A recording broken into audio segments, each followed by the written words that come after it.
boa tarde. Em primeiro lugar, eu gostaria de agradecer pelo convite, é um prazer estar aqui. E, basicamente, o que eu trouxe hoje para a gente conversar é um pequeno resumo do cenário econômico, tanto internacional quanto o Brasil. Eu trouxe aqui uma pequena apresentação que vai nos ajudar a ver alguns pontos, os quais eu quero chamar mais a atenção. Não dá nem tempo de entrar o gerador.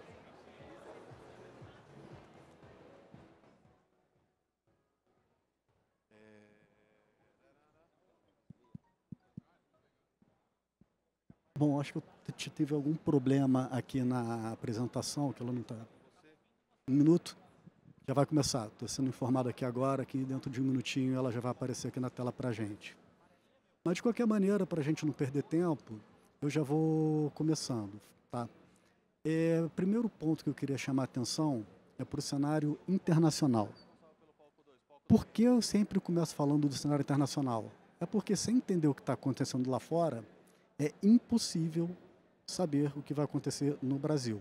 Eu espero deixar isso bastante claro ao longo da apresentação. Então, o que a gente está vendo no cenário? Lá fora, a gente está vendo um crescimento moderado, baixo. A gente não vai ver, ao longo do próximo ano, um crescimento forte global. E existe um número de motivos para isso. Então, eu trouxe aqui um resumo dos principais blocos: China, zona do euro e Estados Unidos. E vou falar um pouquinho sobre cada um deles. Primeiro, China. Por que a China vai crescer pouco? Porque a China tem problemas estruturais. Não é uma coisa só de 2024 ou 2023, não. De fato, a gente não vai mais ver a China crescendo tanto quanto crescia no passado. Por quê? Quais são esses problemas estruturais que a gente vê na China hoje? Eu vejo dois problemas principais. Primeiro, 1/4 do PIB da China é relacionado ao setor imobiliário. E o que a gente está vendo é que esse setor não tem mais condições de crescer, pelo simples motivo que já tem um excesso de imóveis no mercado. Quer dizer, durante anos houve uma migração do campo para a cidade, houve um forte crescimento do setor imobiliário, as pessoas precisavam de lugar para morar, mas não só isso, o setor imobiliário é utilizado na China também como uma forma de investimento, onde as pessoas aplicam sua riqueza. Fato é que construiu-se tanto imóvel que hoje não tem mais condição. O preço dos imóveis está começando a cair e não tem muito o que fazer para esse setor, porque vai dar estímulo para construir mais? Não adianta, já tem que limpar esse excesso. Então, por esse motivo, a China não tem condição de dar uma guinada no crescimento. Tem um segundo motivo que tem mais a ver com o presente e o futuro, tem mais a ver com geopolítica. Esse é o seguinte: a China já está começando a ameaçar os Estados Unidos em termos de tecnologia. Tá? No momento, exatamente que quando a gente olha para a geopolítica global, a gente está começando a ver de novo uma divisão, uma separação, uma desglobalização. Tá? Então, de fato, os Estados Unidos têm tomado inúmeras medidas para proibir ou dificultar ao máximo a importação de semicondutores de alto valor tecnológico para a China. E isso é fundamental para o crescimento. A China vai perder acesso à tecnologia, vai perder acesso à inovação, ao crescimento. Então, dificilmente a gente vai ver a China crescendo como a gente viu nos últimos anos. Com relação à zona do euro, de novo aqui entra a geopolítica. O principal motivo pelo qual a Europa está mais fraca é exatamente por conta do choque de energia que a gente viu, ou seja, a Rússia cortando o fornecimento de energia para a União Europeia por conta do conflito com a Ucrânia. Tá? Então, quando a gente olha, por exemplo, a indústria química na Alemanha, que é uma das mais importantes, ela está com um desempenho muito pior do que as demais indústrias. Claramente, o choque de energia, a escassez de energia, está afetando o PIB europeu. Por fim, Estados Unidos também está crescendo pouco. Aliás, no último trimestre veio forte, quase 5%, mas a tendência é de um crescimento moderado, porque o Banco Central americano está subindo juros para combater a inflação. E aqui é um ponto relevante, que eu queria chamar a atenção, é o seguinte: a economia americana ela é bem mais resiliente do que a chinesa ou do que a europeia. A economia americana não vai desacelerar tão rápido, ela está forte. E aqui eu vou dar dois motivos. Primeiro, Lá na época da pandemia, da Covid, o governo deu uma transferência enorme de recursos para os consumidores. Esse recurso, boa parte ainda está no bolso deles. Então, eles têm muito para gastar ainda, então o consumo vai continuar forte, vai continuar gerando economia. Segundo ponto, faltam trabalhadores nos Estados Unidos. Para cada trabalhador desempregado, existe 1,5 vagas em aberto.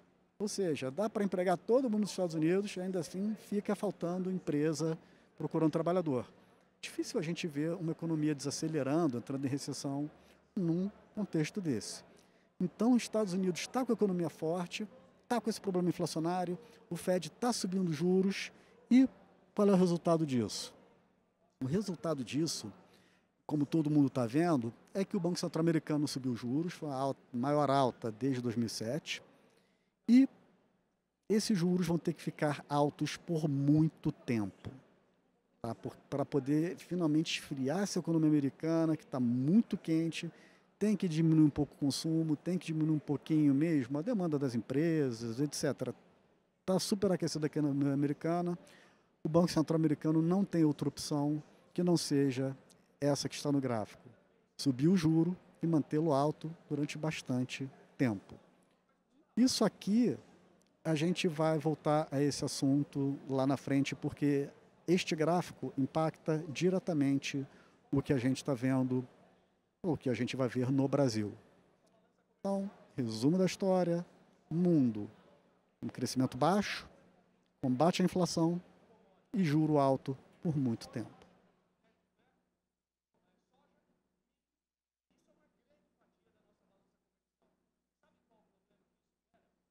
Indo para o Brasil, a gente vai falar um pouquinho de cada área da economia. Eu quero falar primeiro de crescimento. Antes de falar o quanto o Brasil vai crescer ano que vem ou no outro, vamos pegar um panorama mais amplo, assim, uma tendência de longo prazo. E como é que a gente está nessa tendência?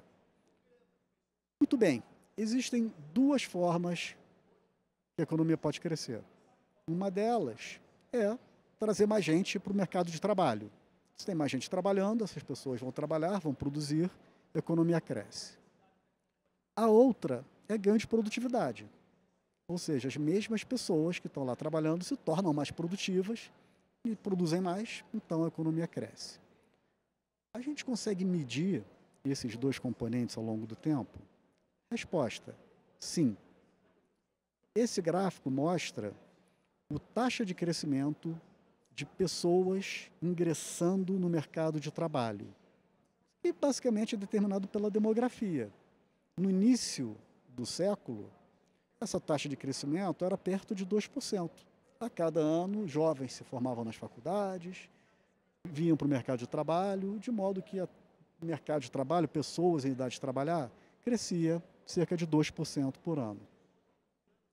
Só que o Brasil, como acabou de ser divulgado pelo Censo recentemente, está envelhecendo. Então, o número de crescimento, a taxa de crescimento de pessoas no mercado de trabalho está diminuindo. Hoje, está em torno de 0,9%. Então, esse boom demográfico que possibilitou um crescimento mais alto no passado, não está mais presente. Pois bem, mas tem também a segunda parte, que é a produtividade. É difícil da gente modelar a produtividade, calcular para frente quanto vai ser, mas para o passado a gente enxerga. E a produtividade, entre 95 e 2021, crescia, em média, 0,6% por ano. Então, se a produtividade continuar nesse patamar, se nada mudar, nada for feito, quanto que a economia brasileira consegue crescer? 0,9% das pessoas que estão chegando no mercado de trabalho, mais 0,6% da produtividade, resposta, 1,5%. Então, se nada for feito, o Brasil estaria aí limitado a uma taxa de crescimento baixa. A boa notícia é que algumas coisas estão sendo feitas e também existem algumas oportunidades. O que está sendo feito? Em primeiro lugar, reformas. A gente passou recentemente a reforma trabalhista, que aumenta a eficiência no mercado de trabalho. Trabalhadores conseguem ser melhor alocados onde eles trabalham melhor. Outra reforma relevante, reforma tributária. Essa vai demorar para fazer efeito, mas é fundamental que seja aprovada, porque ela simplifica enormemente o processo trabalhista. Isso significa ganho de produtividade. E existem também oportunidades. Aqui a gente está falando de geopolítica e inovação digital. Pois bem, geopolítica é também uma oportunidade. Por quê? Porque antes, a lógica da alocação de recursos no mundo, você alocava onde era mais barato. Hoje, você está deixando de alocar onde é mais barato para alocar onde é mais seguro. Então, por exemplo, a Alemanha está deixando de pegar gás da Rússia, embora o gás da Rússia seja muito mais barato, porque ela acha mais seguro trazer gás liquefeito do Catar e dos Estados Unidos. Da mesma forma, várias empresas estão saindo da China e indo para o México. O México é colado nos Estados Unidos. E, dada a ligação entre as duas economias, é mais seguro que o México não vai ter nenhum problema geopolítico, não vai ter guerra, não vai ter, enfim, nenhuma ruptura. Isso para o Brasil também é uma oportunidade, porque o Brasil é uma democracia relativamente robusta. Lembrando aqui que a gente tem que se comparar com os nossos pares, que são os países emergentes, mas quando a gente compara a gente mesmo contra a Turquia, com Argentina, com Rússia, mesmo outros países do leste europeu, como Polônia, Hungria, a gente tem instituições mais fortes do que esses países. Então, o Brasil, ele é visto institucionalmente de forma mais segura e também, posição geográfica global, a América do Sul é longe de qualquer turbulência. Então, existem oportunidades que, se o Brasil souber aproveitar, conseguirá aumentar a taxa de produtividade e conseguir crescer mais. E segundo, para a parte de inovação. Na parte de inovação, digitalização, isso nada mais é, em termos econômicos, do que ganho de produtividade na veia.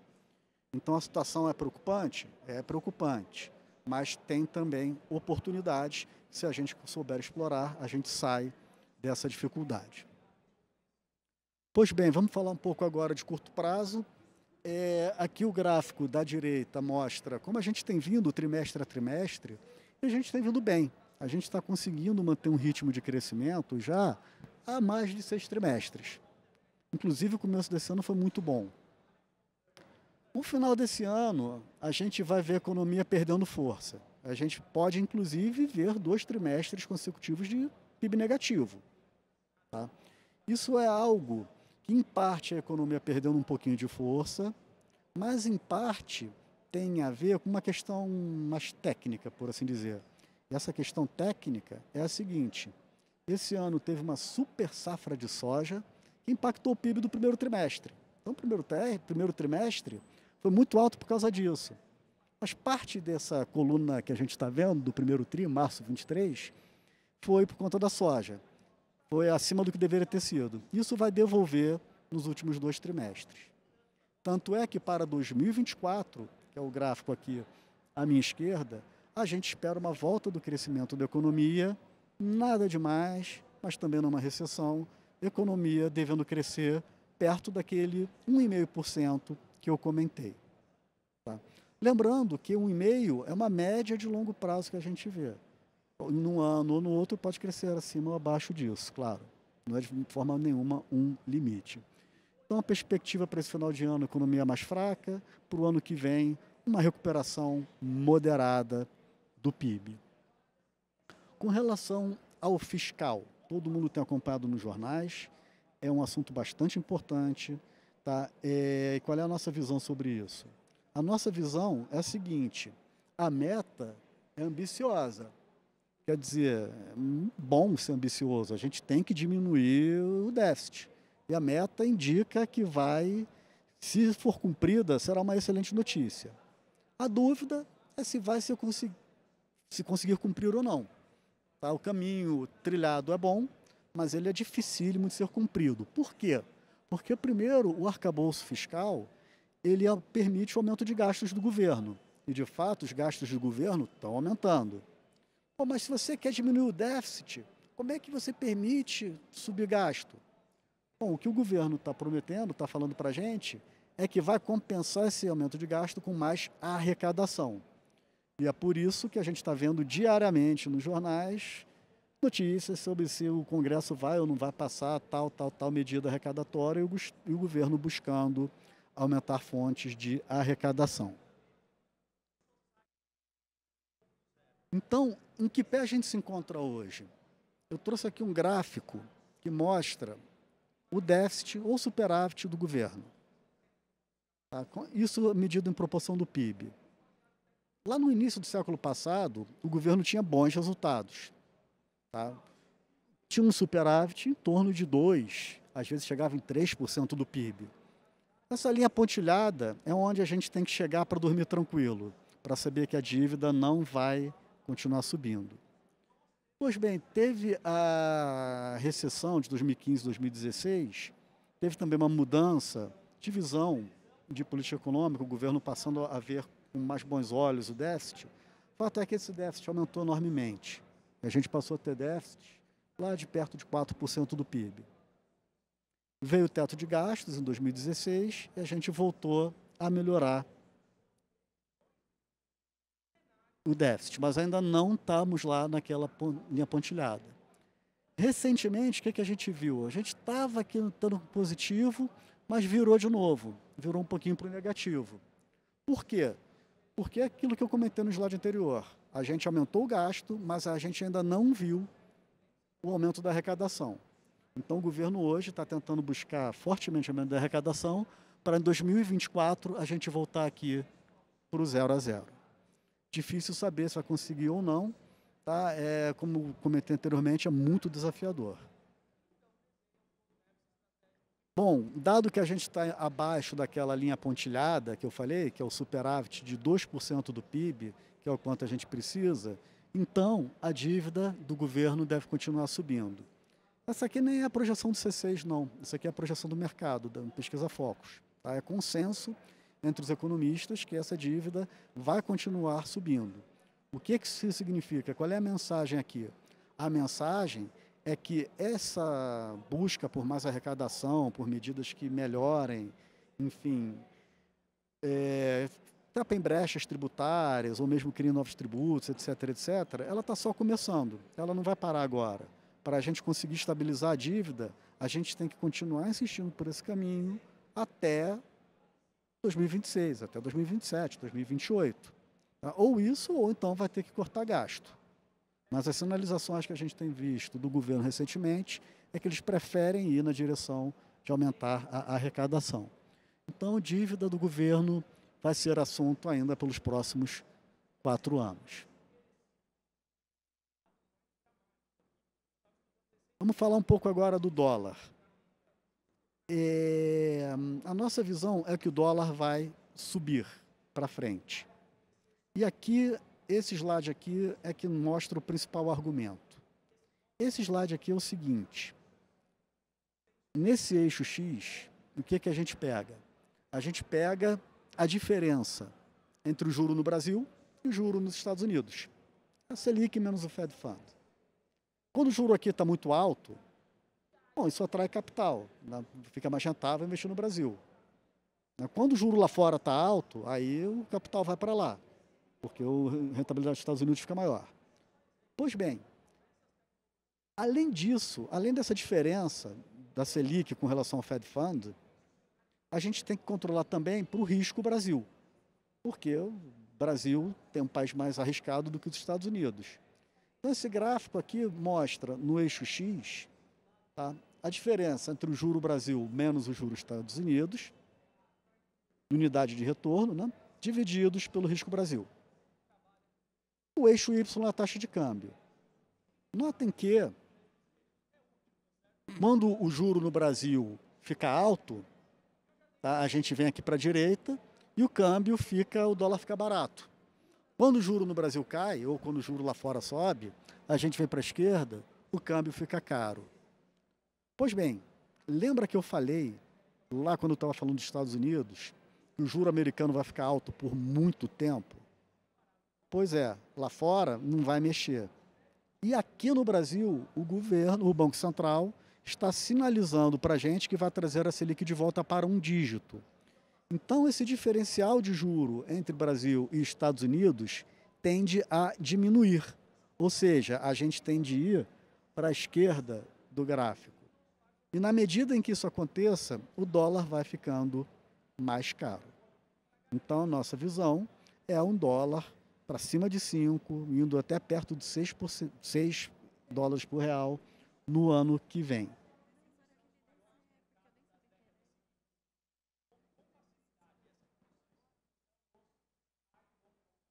Desculpa, estou tendo aqui algum probleminha. Pronto, falar agora de inflação. Aqui na inflação, a gente tem boas e más notícias. Tá? Esse gráfico aqui mostra o seguinte: a linha amarela é o IPCA, inflação, acumulado em 12 meses. A linha preta mostra um núcleo do IPCA. O núcleo do IPCA nada mais é do que a gente limpa para alguns fatores que são meio esquisitos, que aconteceram no mês, mas não vai acontecer de novo. Tá? Então, isso permite ter uma leitura um pouco menos volátil e mais limpa de para onde está indo a inflação. O que esse gráfico mostra?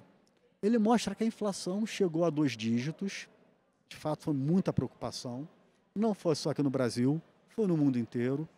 Os bancos centrais reagiram, aqui no Brasil o Banco Central também reagiu, subiu os juros e a inflação caiu. Então isso foi uma excelente notícia, a gente está vendo isso não só no Brasil, mas também no mundo inteiro. Tá? Mas agora, a questão da inflação, vários países têm uma meta de inflação. Então, por exemplo, aqui no Brasil a meta é 3%. Nos Estados Unidos, a meta é 2%. Então o trabalho ainda não foi finalizado. O trabalho todo ainda não foi feito. Tá? E, de fato, a gente acha que vai demorar um tempinho ainda para os bancos centrais conseguirem terminar o trabalho. Por quê? Em primeiro lugar, Estados Unidos, lembra quando eu falei que tem, para cada desempregado, uma firma e meia, né, procurando trabalhador? Pois é, quando isso acontece, os salários sobem muito. Mas não é bom o salário subir? Não, o salário subir é ótimo, desde que acompanhado por ganhos de produtividade. E isso a gente não está vendo. Tá? Então, os salários estão subindo mais do que a produtividade, e isso é custo. Custo, é repassado, vira inflação. Aqui no Brasil, a gente vive uma situação parecida. Nosso mercado de trabalho hoje também está aquecido. Não tanto quanto nos Estados Unidos, mas a gente vê sinais claros de que aqui no Brasil também os salários estão crescendo acima da produtividade. Então, isso vai dificultar a queda da inflação. Aqui no Brasil tem um segundo motivo, que além do mercado de trabalho estar aquecido, como eu mostrei no slide anterior, o dólar deve subir. E como o dólar subindo, os produtos importados ficam mais caros.